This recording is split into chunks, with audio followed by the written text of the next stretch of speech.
Je suis entrepreneur, mais pas que. En fait, je pratique la C'est danse bien. à 4 heures par semaine et ça fait partie de l'équilibre de ma vie.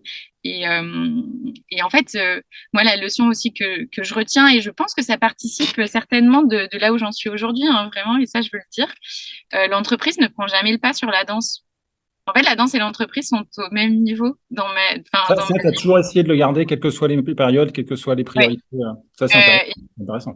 Effectivement, et je l'ai senti pendant la levée de fonds. En fait, la levée de fonds, c'est comme un deuxième travail. En fait, on lève des fonds et on développe son entreprise.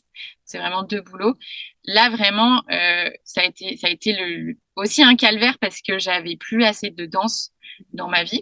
Là, j'ai été obligée d'arbitrer en défaveur de la danse et je me suis promis de ne plus le faire en fait parce que j'ai trouvé que ça n'avait pas du tout servi.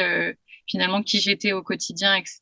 Mais moi, c'est très clairement, enfin, la danse, ça fait partie de l'emploi du temps. Enfin, d'ailleurs, c'est dans l'emploi du temps, et c'est comme ça. Et mes collaborateurs sont au courant. Je veux dire, ça fait partie de qui je suis en tant qu'entrepreneur. Comment c'est venu ce rapport avec la danse et comment est-ce qu'il a évolué, justement? Tu peux nous en parler un petit peu de ça? C'est vraiment au moment où je sens que, en fait, je suis en train d'apprendre à me connaître et où je sens que, en fait, le salariat n'est pas adapté à qui je suis réellement, que je, que je reprends la danse, en fait. D'accord. Et, et j'ai, Que tu faisais plus jeune, plus petite? exactement. C'est quelque chose que j'avais complètement arrêté, effectivement, quand j'ai commencé, on va dire, les études supérieures. Donc, en l'occurrence, pour moi, la classe prépa, puis ensuite les grandes écoles et tout ça. J'arrête tout, Un mais chemin d'épanouissement. pardon? Un chemin d'épanouissement. Ouais, exactement. Non, mais tu vois, moi, il y a vraiment eu une rupture. Enfin, c'est-à-dire que je suis devenue certainement trop cérébrale par rapport à qui je suis vraiment, je pense. Et Mais il y a des phases, hein, il y a des phases. j'ai dû revenir vers ça. Et en fait, au moment où je change ça, je change de travail, je change mon rapport au travail, je deviens entrepreneur et ça y est, je danse. Ça y est. Et ça fait vraiment pleinement partie de ma vie. Et aujourd'hui, enfin, je peux pas le dissocier de qui je suis. C'est vrai qu'en tant qu'entrepreneur, en tout cas en 2022, il y a des sursollicitations de par les réseaux.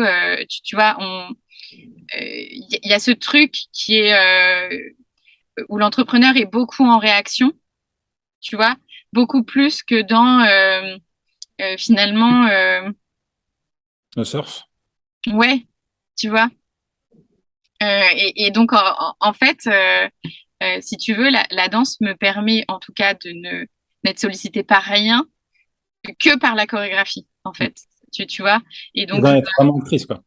ouais, et donc je dois vraiment je ne pense qu'à ça d'ailleurs, c'est-à-dire que tout le reste n'existe plus. Et je ne sais pas si aujourd'hui on a la chance d'avoir ces moments-là. Enfin, c'est pour ça que moi je parle de la danse et j'espère que d'autres personnes arrivent à retrouver ce sentiment que il n'y a plus que ça qui existe en fait.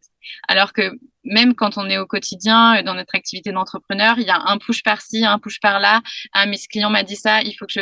En fait, c'est comme si on avait une multitude d'onglets ouverts Mm. au quotidien, mais pour moi, la danse, c'est un seul onglet ouvert et dans lequel vraiment je vais aller pouvoir explorer quelque chose.